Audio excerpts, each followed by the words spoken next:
ATN বাংলায় সংবাদ প্রচারের পর বাচ্চা কেনার কথা অস্বীকার করেছে চাঁদপুরের হান্নান কুলসুম দম্পতি। তবে তাদের দাবি, বিউটির মধ্যস্থতায় স্বেচ্ছায় শিশুটি দত্তক দিয়েছে খালেদা লাকমিয়া দম্পতি। বিনিময়ে গর্ভাবস্থায় খালেদার যাবতীয় খরচ বহন করেছেন তারা। তবে দালিলি কোনো প্রমাণ দেখাতে পারেনি এই দম্পতি। এদিকে নিজ সন্তান ফিরে পেতে আইনি লড়াইয়ে নামার কথা জানিয়েছেন লাকমিয়া। চাঁদপুর থেকে ফিরে আরও জানাচ্ছেন মুশফিকুর রহমান। ক্যামেরায় ছিলেন এমদাদুল হক।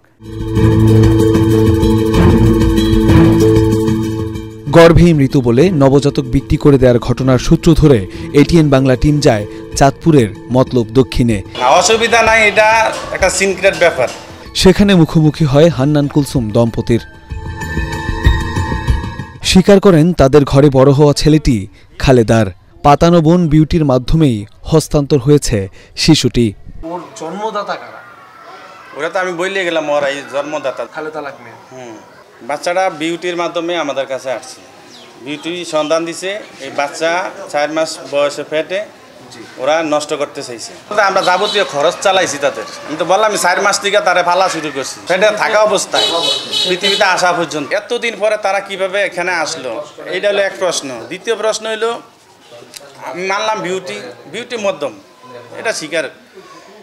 এতদিন তারা কেন বিউটি নামে মামলা করলো না? প্রমাণ হিসেবে উপস্থাপন করেন একটি সাদা কাগজে লেখা অঙ্গীকারনামা ও কিছু কল রেকর্ড। একটা সাদা কাগজে লেখা। আমি বলে গেছি যে সাদা কাগজে চাই না, এটা কিন্তু কোনো আইনি কাগজ না। আইনি কাগজ না। আমি তো প্রথমেই বললাম স্ট্যাম্প যে করবো, ওটা তো 3 দিন পরে ডেট ছিল, এটা রাতের বেলা ঘটনা। বাচ্চা নিলে যে কিভাবে নেওয়া লাগে এটা জানে, বহুত কিছু জানি।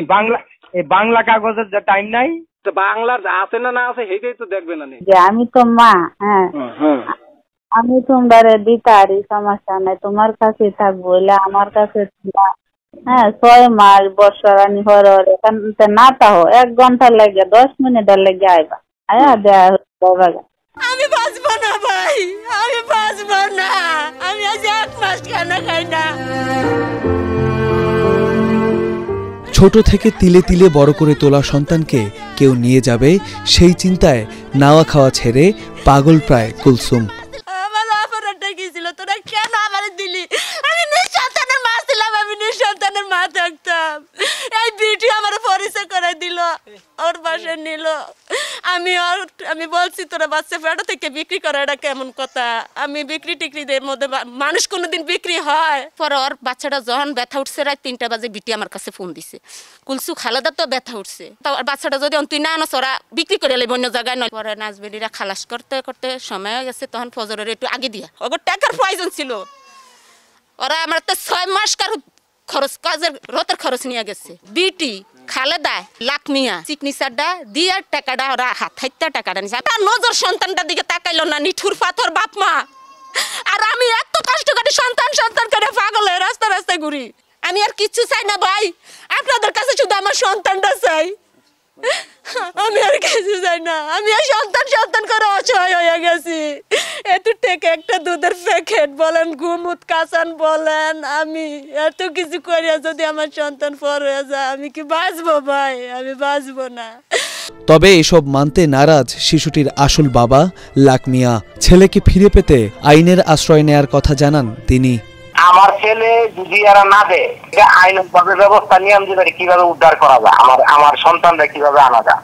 চাঁদপুরের একটি মাদ্রাসায় প্রথম শ্রেণীতে লেখাপড়া করছে শিশুটি। বাচ্চাটির ভবিষ্যতের কথা চিন্তা করে উভয় পক্ষকে সমঝোতা করার আহ্বান এলাকাবাসীর। নিজের বাচ্চার তো না বেশি করে ফেলছে। ওর বাবা মার কাছে আমার আবদার এটুকুই যে আসলো, দেখলো, পরিচয়ে যদি দিয়াও দেখতে চায় তাও দেখতে পারলো, বা পরিচয় গোপন করেও যদি দেখতে চায় তার ভবিষ্যতের জন্য, তা আলহামদুলিল্লাহ। বিনা দোষে দিল বিটির মাধ্যমে আমার আজকে অর্থ এলাকা সব করে দিলাম আমার সন্তানের। নবজাতকের জীবন নিয়ে একটি অবৈধ লেনদেন, পরে এর সাথে যুক্ত হয়েছে মায়া এবং বিচ্ছেদের গল্প। একদিকে গর্ভধারিণীর সন্তানকে কাছে পাওয়ার আর্তনাদ, অন্যদিকে শূন্য থেকে পেলে পুষে বড় করা মায়ের কান্না। এমতো অবস্থায় প্রশ্ন, কোন দিকে যাবে ছেলেটির ভবিষ্যৎ?